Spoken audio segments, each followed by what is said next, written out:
If you've ever wondered how to get from here to here, it's a long story. But if you want it bad enough, it's worth it. This is the long story of how my friends and I went from the backyard to running professional wrestling shows. This is Backyard Wrestling Cinema.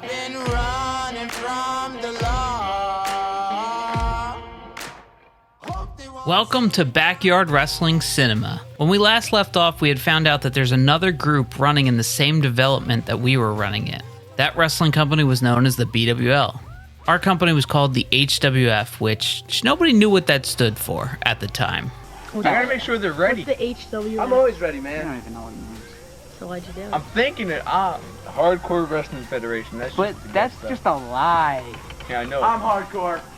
I thought it was home. How about Happy Wrestling Federation? Or home wrestling federation. It was around this time we decided to focus on our primary goals. Our three main goals were to somehow get on TV, to do a live show, and to wrestle in a real ring. We were really starting to get a flow going, things were working out. It was sad at this time that little Ricky wasn't a part of everything that was going on at this time. And because I was so heavily involved back then, I never really thought that it was sad he wasn't a part of it until years later. And now I can look back almost 20 years later and wish somebody who had founded the company, essentially, could have been a part of things kind of rolling and some of the success we were starting to have, or at least the fun we were starting to have. He can change into anything with his pals Pokey, Prickle, and Goo. He can walk through the wall if you want him to. When you're sad, Gummy makes you glad with all the things he can play. If you have a heart, then... So on our bus trips, myself, Kubi, and Slug would often talk to our neighbor, Tim Krieger, about our wrestling show, and Tim had been to a couple of them and helped us videotape for a couple times, but we finally convinced him to come and debut and be a part of the show. Time for the king. Now! How about that match? He took over a couple gimmicks that I was doing. One was called Tommy Lee Danger, one was Minister Mark Moses, but the one that stuck for him was Homeboy Joe Slice, which was supposed to be like a rap kind of gimmick, but it quickly evolved into just being himself, pretty much. My cousin grew up in the same development as I did, and he had some other friends who actually were running a backyard wrestling federation that I was completely unaware of at the time. We just asked my cousin to come and film and maybe wrestle because, you know, at family parties, family functions and stuff like that, me and him would always wrestle, you know, in the basement or in the living room or wherever we could because we were both fans of wrestling. So he was always hard to pin down and get there, but from time to time we were able to get him to come and help out and do camera and stuff like that. Looks like he's taking a little break there. I don't need to wrestle. We'll zoom in on that. Mr. Showtime. Look at him. My brother just went through it. Oh, what the hell was that? Looks like I missed it there. It was during one of these times that he told me that his friend Ricky, who was about 3 to 4 years older than us, was running his own company. Let me just clarify real quick. When I'm saying company or federation or whatever, I don't know what else to call it. I know it's not a true company. I just don't have a good term for it. So his other company was called the BWL, the Budget Wrestling League, and they would do their shows what started out as almost shoot fighting with gimmicks. They would literally fight each other on a trampoline. Matt's going for the gate. Bus. And he's home free. Oh, he's pegged in the head with a ball vice. That eventually morphed into becoming an actual backyard federation, and then they would move on to do shows at a soccer field in our development with futon pads and stuff like that. 3, yeah! Oh! What is that? Oh God! Gotta go get my glasses back before they. So my cousin invited me to come, so I jumped at the chance because to be a part of 2 different wrestling federations at the same time, I mean, what kid wouldn't want to do that? And after I had been to their shows a couple of times, I sort of became friends with the guy who was running the show by the name of Ricky. Look at Ricky! What? Oh God. And I asked him, why aren't you the main focus of the show? Why aren't you the champion? You're always here. You're one of the better wrestlers. Why not put the belt on yourself? And he told me there would be a mutiny. Apparently, none of the guys thought he could be champion in in that backyard wrestling company. And I started in HWF. At the time, I was doing BWL, which was Barely Wrestling League. We used to do a show once in a while. Actually, was it Barely Wrestling League?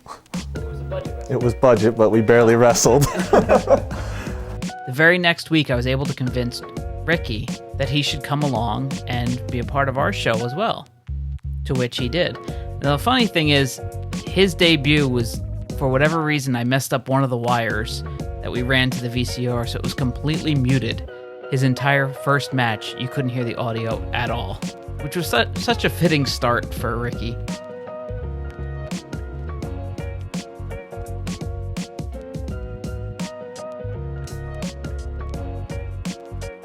At this time, unfortunately, we kind of realized that Little Luchador, Little Ricky, was never going to come back. But the good news was we had 2 new people to replace the one that we lost. And from time to time, people that Ricky knew that were part of the BWL would stop by and be a part of the show. So we always had sort of this floating roster of different people. So the show was beginning to expand.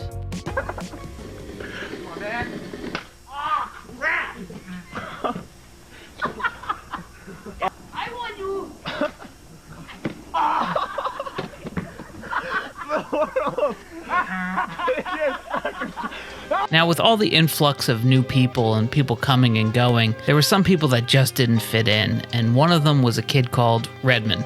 For whatever reason, he was egging on Ricky and just kept pestering him. Finally, he took it one step too far.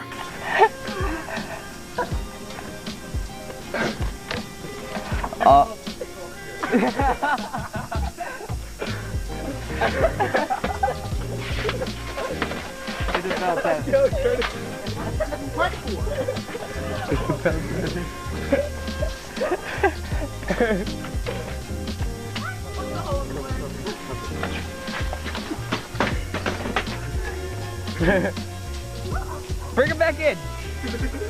We won the match. Right.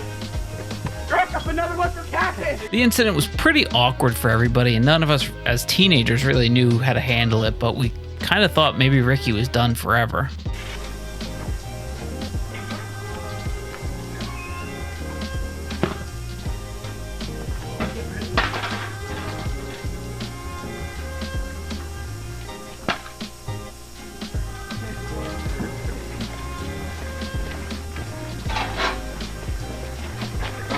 Oh, here it comes. Watch the belt, folks.